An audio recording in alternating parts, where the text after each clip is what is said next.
As you're starting to plan and design your yard, you've probably considered using mulch, stone, or maybe a little bit of both. Earlier this week, I caught up with a landscape consultant here at Lowney's to help us weigh the options.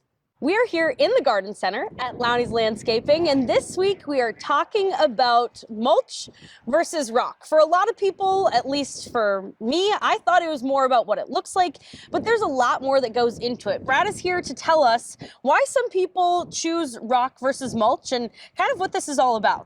Yeah, well, sometimes it's all about the location, right? Like, so in a majority of our landscape designs, we're gonna put stone up against the house, or the foundation plantings is what we call it. There's many different looks and there's many different sizes of rock that you can put there. There are other advantages of the stone is the durability of the stone. It doesn't get washed out sometimes like other products, but really it's the selection, and a lot of our clients like the low maintenance of the stone. What does more work look like in the case if people choose mulch? Well, mulch, actually there's less work initially in the installation. You do not need edging and you don't need fabric. But over time, there may be decomposition of the mulch. Sometimes the weeds will like it just as much as the plants do. Every year, you should really top dress that mulch to get that fresh color back.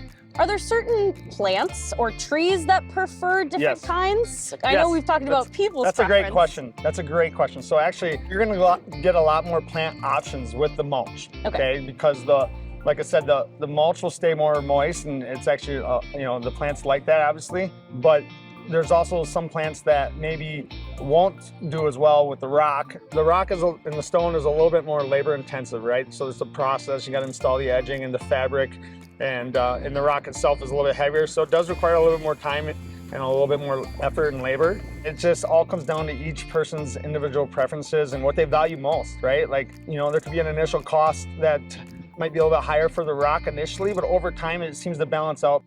It sounds like you can't go wrong with either option. It comes down to what's best for you and your yard. From Lowney's, Lauren Larsen, NBC 26.